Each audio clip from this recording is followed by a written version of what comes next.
So, having posted about 4 or 5 Warborne videos now, and the game being out for about 7-8 days at this point, I wanted to take a little step back because usually, as you guys know, if you're older viewers of mine, my usual content is I like to do funny moments and highlights, but also I received a comment recently that I'm not going to pop up on screen right now because, to be honest with you, I can't be asked to go through a bunch of screenshots. I'm just going to read it out. T-Banj, give us some feedback about the game, mechanics, pay to win, premium, lethality, etc, etc. I would love to hear it from you. So while I record this video and while I chat about this, I'm basically just going to be doing some rifts right now. If you don't know what a rift is, it's basically just an instant zone where you can go in and do 1v1s. So at least, you know, I need a little bit of XP because I haven't been on for the last 2 days. I've been focusing on making videos for you guys and making sure that the content I put out is actually like decent. Even though a lot of the videos I've been putting out recently, I just want to stop and say something. I've been putting out, you know, Warborne videos recently, and I've noticed, and like this is obvious, but because it's not the usual content that I post, where obviously a lot of you guys are coming from Albion, I've received quite a lot of dislikes, and I've been thinking to myself, well, is it because the videos are bad? I mean, the videos aren't any different to my usual videos that I make. And then it kind of hit me, and I realized that in actual fact, a lot of the dislikes have been coming from, or what I presume to be, people who only want to see Albion. And I just want to get something clear quickly and out of the way. I'm still going to be posting Albion content. At the end of the day, like, I'm a content creator, right? If I continue to just post one game, I do not see any longevity with being a content creator. You guys got to understand that I have to start somewhere, move to somewhere else, but I'm trying to keep all of you guys happy. And the title of this video is going to be something along the lines of why everyone, or why a lot of people have moved to Warborne, why a lot of people are playing Warborne at the moment. And I'm kind of just going to talk about Warborne as a whole, my opinion of the game. But before I get into that, I just want to say, like, look guys, I understand that a lot of you might not be happy with the content I'm posting at the moment, but you got to understand I'm happy with playing the game, right?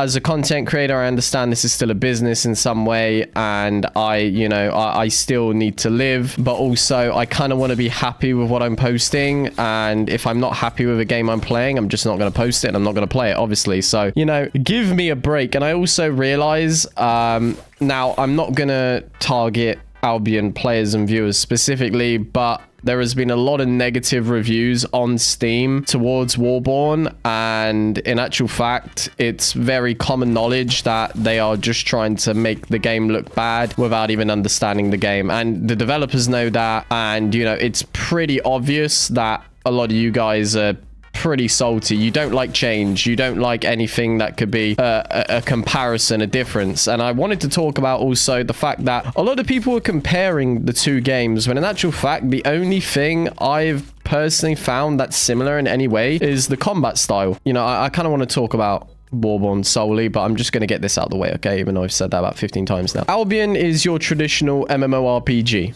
Okay, gathering, crafting, economy is what Albion is all about. Albion is not fully based around PvP, and that's what makes it your more traditional MMO.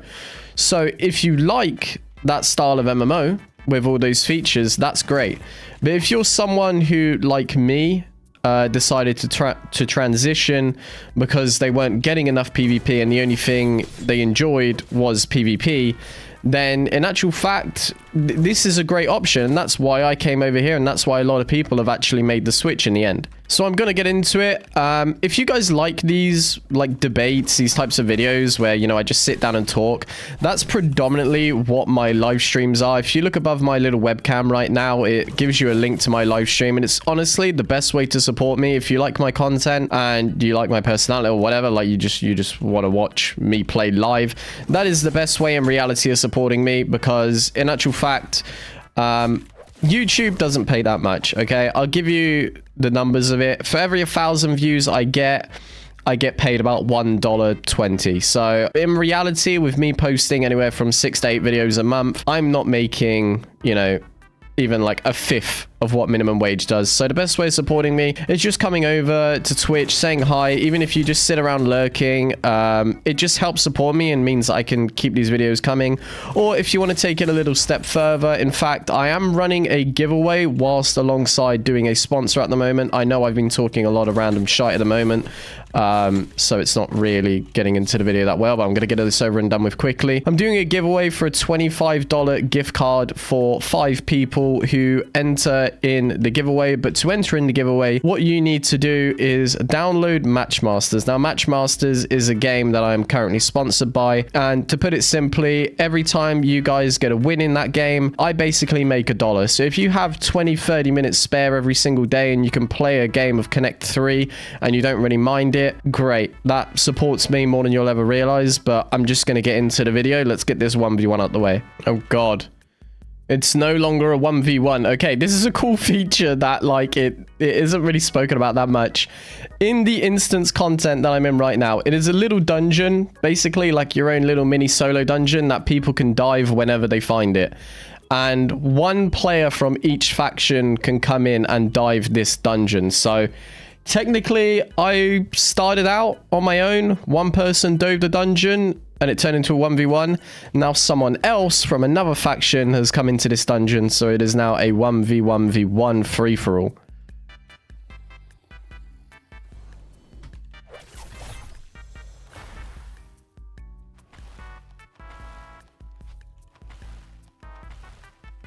And it would appear I'm getting violated instead of free-for-all because everybody plays range. That is fantastic. Holy shit.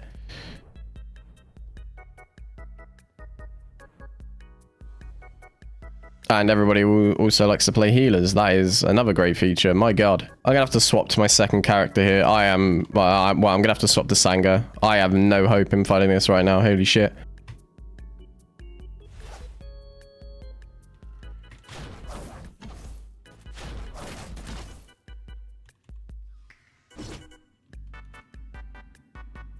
Oh my word, this guy's got a lot of attack speed. Oh my god, look at the mobility on this guy. Holy shit.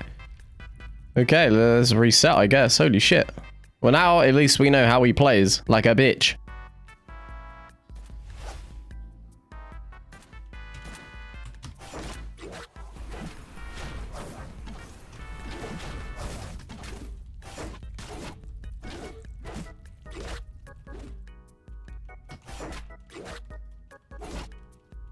Oh, he's got invis. That's not good. Although he is slightly killing himself here. Okay, we take that. He's going to respawn, though, which is going to be rough. Is he not going to respawn? He might not respawn. It's a pretty good 1v1. I don't know where the other guy went, actually. So we're basically just going to talk about, like, the pros and cons of the game. My opinions so far, because apparently I have a valuable opinion. I really don't, but, you know, for the sake of this, you guys clearly look up to me, so you must want something. Now, the pros off the bat, like I mentioned before, is the fact that as somebody who enjoys PvP content, this game is great. Okay, this game has so much to offer in terms of PvP. Like, if you're solo, if you like to play duo, if you like to play in 3s, 4s, 5s, 7s, 50s, whatever you like, this game has it. And that is because not only do you have instance content like what I'm doing right now with something called a rift, which most of you from Albion would know as like a corrupted dungeon, for a solo player, but you also have things called vein holds that are for solos or trios on certain days. But the main thing is that you can go out as whatever party size you want and find fights instantly, because the map tells you where people are. Say this is my home map right now, okay? This is where my own personal drift mark is. I know that if I go down into the yellow zone or even the orange zone, this is where they've pushed up to, this is where we've pushed up to. There is a fight going on right here, and I can see that there is a fight going on right here. Look, this is a small party of my guildies running about right now in this zone just north of me. So whether you're someone who enjoys instance content a little bit more safer, like 1v1s and challenging yourself in that way, or whether you're someone like me who predominantly likes to go like deep into enemy territories and fighting outnumbered 5 fights, you have that option. Whether you like different, like there's like something called a vein hold, which is basically like a type of arena that only in reality, like there is one winner, and I think it puts in like 9 players at a time if you're solo, and I'm guessing 27 players if you're in a trio. But one major thing is that there is constantly fights to do. And the thing is I mentioned this in the sponsored ad that Warborne actually asked me to do, is that in reality, Warborne is not your traditional MMO. It's an open world MOBA type game, okay? You know League, you know Dota. Basically, imagine those two games if they were played in open world. And you didn't have to wait for queues. You could just go out and fight instantly. Another huge pro that the game has is the variety. Now, here is your destiny board of armors and weapons. Okay, let me bring that back up quickly. Here is your destiny board of armors and weapons. Okay, you have the agility on your left side, which is more your leather stuff. You have your intelligence on the bottom side, which is more cloth, and you have strength on the top side, which is more like your tank sort of stuff. What am I thinking? Like heavy armor, basically. And now for weapon choices that we currently have, we have swords, which are all two-handed. You have axes, you have maces, you have firearms, you have bows, you have spears, you have daggers, you have a sort of like nature healer, like a tree type healer. You have a fire staff, you have a frost staff, you have your sort of like priest staff, and you have a warlock. Did I say warlock? Warlock, like the stacks and shit like that, And like a huge thing that I personally enjoy about Warborne is that unless you're doing the large scale content and your guild leaders start screaming at you that your build is shit, you can build whatever you want by just using your eyes, okay? I am currently doing, and I've currently been playing for previous videos, a traditional tank drifter, a tank hero, and I have built them in cloth and plate armor whilst using daggers, and I'm able to one-shot people because I've looked at what the build does, I've looked at what the abilities do, and I've looked at like how it actually works, if it's viable, and you can do that for so many different things in this game. So in reality, the combinations are just absolutely endless. Honestly, you can do whatever you like and it can work. I'm soon planning on playing a defensive tank role in cloth, and now I'm sure the guild leaders aren't going to like that, but at the end of the day, I get T-Banj priority. What I say is what I do. And now I will say, while there is a lot of variety, there is still a lot of polishing to do. The abilities, when you use them, they don't really feel like they're hitting properly. I don't know how to describe it. It's almost like if you're playing on console and you have aim assist, or you're on a controller and you play aim assist, and then you try play a controller without aim assist, basically. That's kind of how it feels. That's like the best way I could describe it. The game doesn't give you much, okay? The game basically says, like, this is your abilities, this is what they do. If you hit them, it's on you. If you don't, again, it's on you. Okay, I physically cannot do anything against that build, let me tell you now. And I guarantee the moment I start running... Oh, wait, I'm going to die anyway because I got...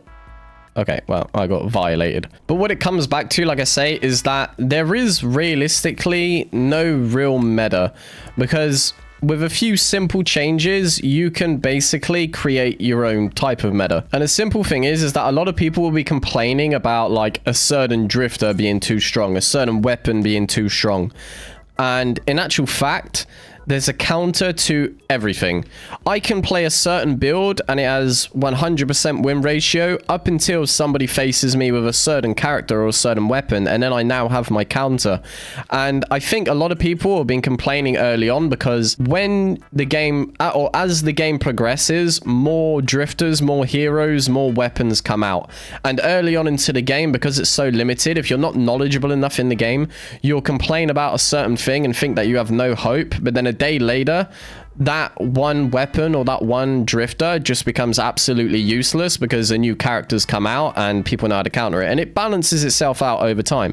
And going back to like the topic of meta, the store is based around how many people are buying a certain item. So there's no, besides the auction house for, I mean, I'll explain it in a bit, there's no weapon trading or selling between players. Okay, you don't list something on the market, you don't list, you know, like right now these daggers, I wouldn't list them on the market and wait for someone to buy them.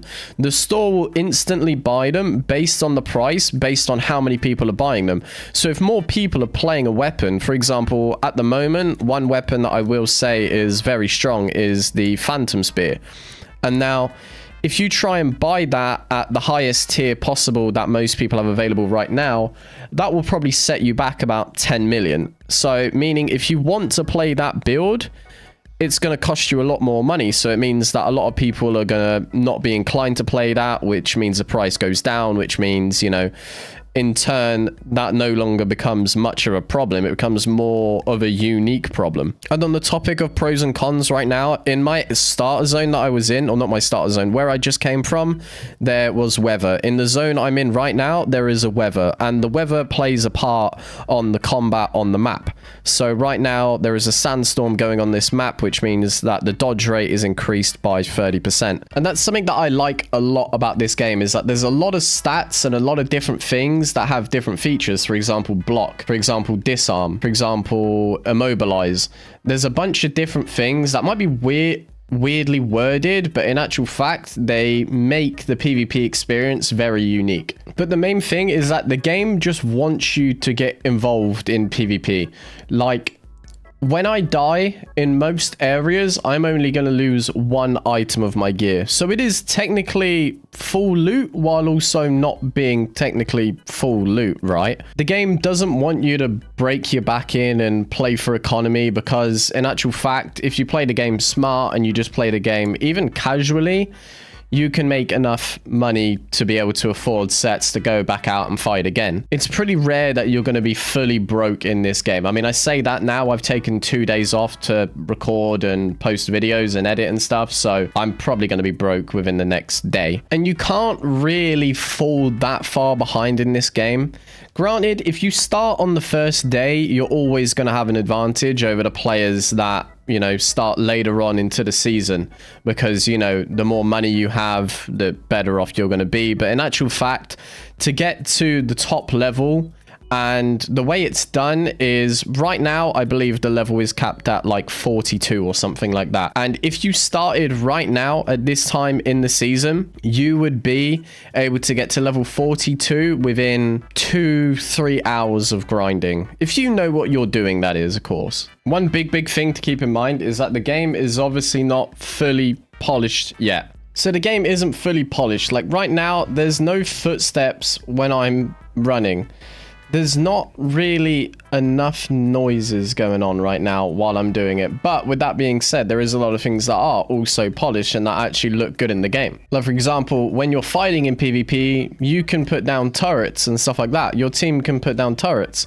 So there are like options for different styles of combat. You might not think that putting a turret down is a big factor, but it genuinely is. It means it opens up for things like you can put down your own bush in the game and your team can hide in that. Or you can place turrets down and you can have somebody playing like a kidnap where they hook them in, knock them back into your turret, stuff like that basically. Or it just means as a solo player, if you're trying to fight outnumbered, you have a little turret you can have as like a secondary teammate if you only want to play solo.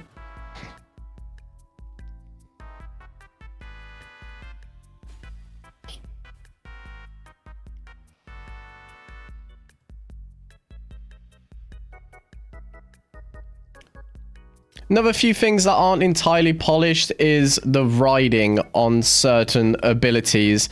There's a few things that I'm sure within the next, 2-3 weeks are going to be finished off. Like yesterday, I had a pierce that pierced for 5,600% or something like that, even though it was only meant to be like 56 or something random, Some things are purgeable or dispelled, like they're called in this game, that you don't know yet because it doesn't say, or they're not. And it doesn't say it, so you have to attempt it. And, you know, over time, little things like that are going to come into play.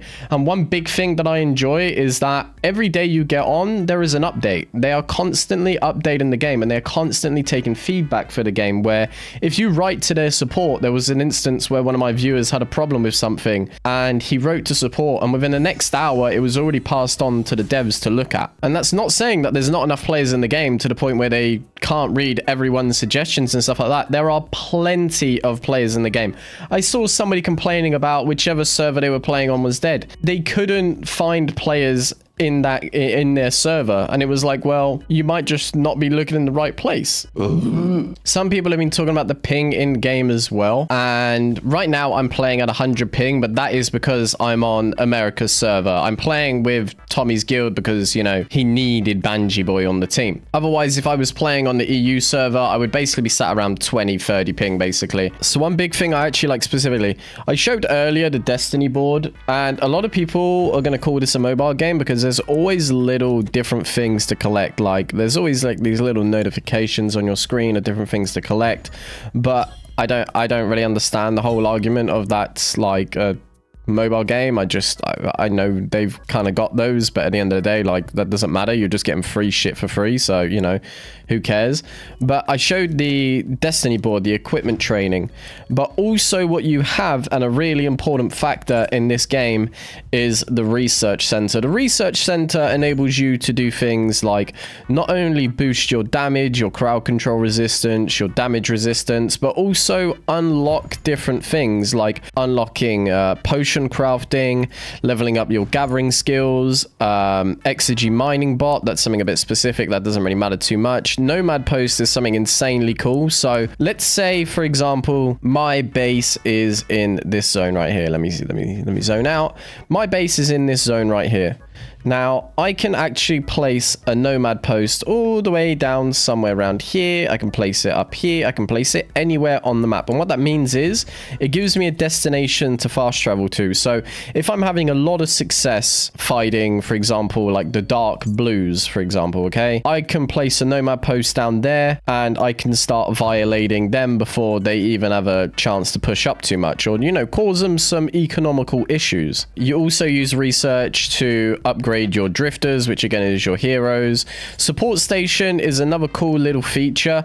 Something like here, well, I'm going to call them heroes because everyone knows them as champions, heroes, whatever. Drifters or heroes, I don't even know, I just went straight back to drifters, that I'm not using. What I can do is I can put them in my support station, and what that does is a certain combination of drifters that I have equipped or that are in my support station can basically boost my performance. So these guys that are in here right now boost my attack speed by 8.5%, my magical resistance by 8.4%, and my max HP by 3.7%.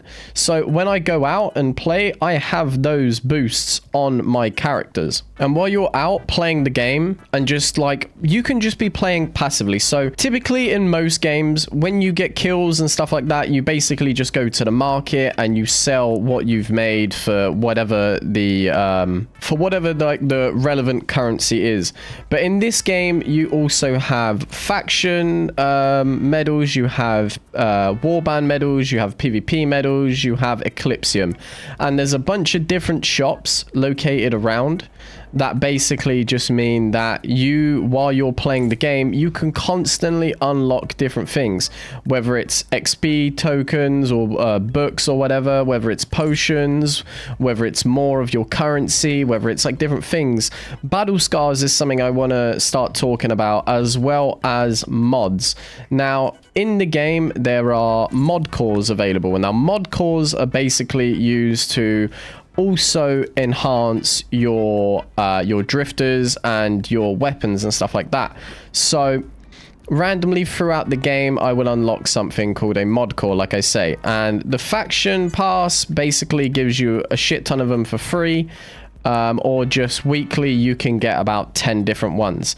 And now on my drifters right now, if I look at my mods, I can equip 1 weapon mod and 3 armor mods, and I do that for each of my drifters. And like I was saying, battle scars is another feature that the game has, where on top of what you already have, you can boost not only your mastery but something called battle infusion. Mastery is basically your specific hero's level, but battle infusion is a little step further.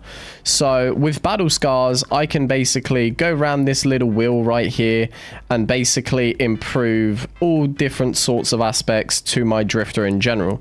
And now that's going to raise the question, well, can you pay for that?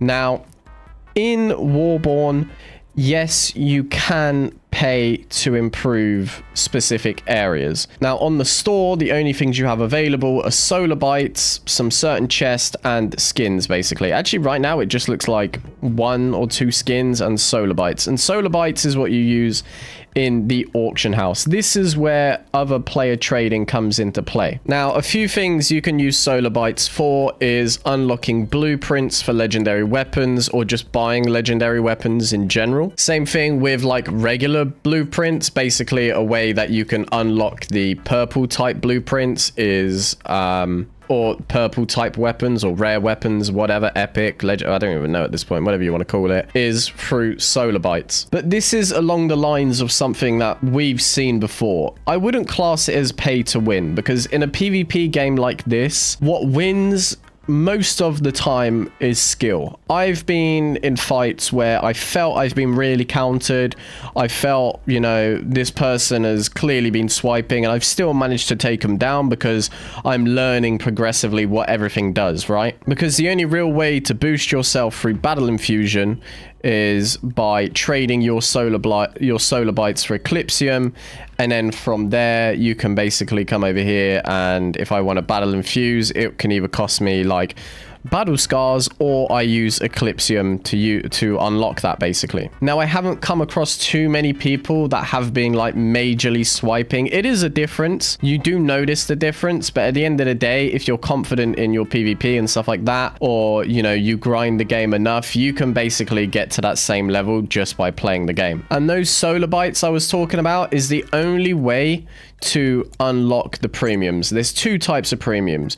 You have the faction pass premium type thing that basically you get a bunch of stuff for free. I can actually show you how mod calls work as well. You get a bunch of stuff for free, but once you unlock the faction pass like fully, you would unlock everything.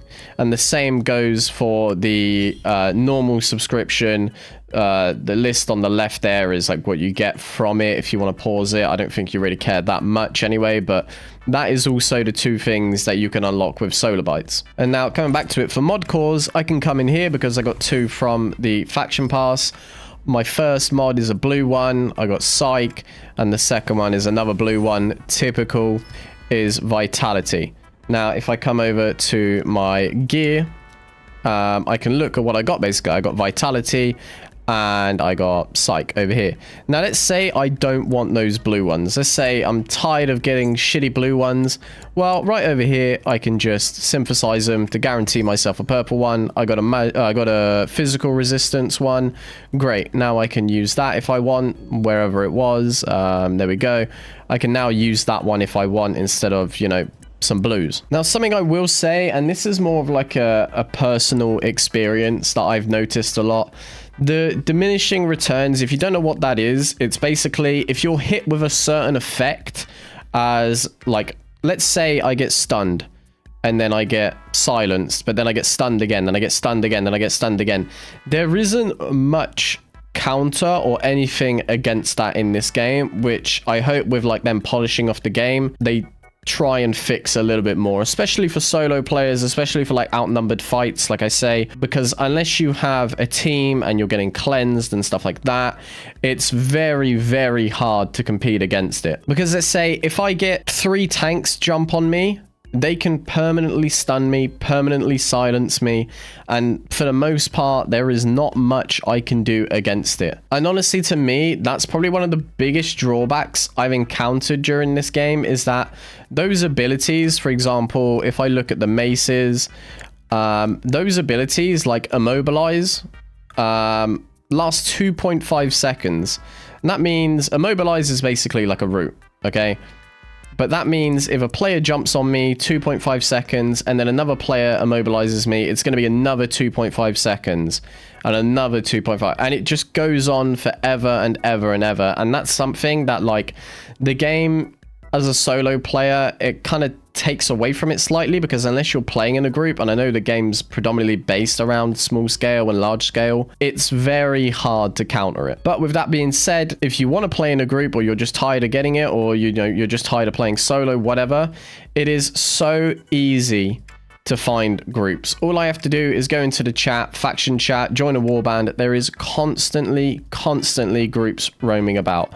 I could probably go out right now without even using the chat and find myself a team to play in within the next minute, 2 minutes. I saw somebody complaining about the fact that they like the game, but they can't be asked because the research center for some things takes time to upgrade, you know? You have to take into consideration every single person is dealing with that research timer. So if you actually know what you're doing and you start on the same time as everyone else, then you're not falling behind because everybody else is doing that as well. And that's another thing. If you are falling behind in the game, you have your own XP boost. Or let's say you're out working for the day. You've got stuff to do during the day. If you go into your warband drift mark, there is a space where you can sit next to... Oh god, there's a group right outside. There is a space you can sit on where it literally gives you XP for free, so you can get max level without even having to touch anything. You just sit there. I'm trying to think, and I'm hoping that I've covered enough so far. There's a lot of features that, you know, at the end of the day, I'm just recording this video in like under an hour, and I was rudely interrupted by wartime halfway through it, so I had to go off and do some large scale stuff.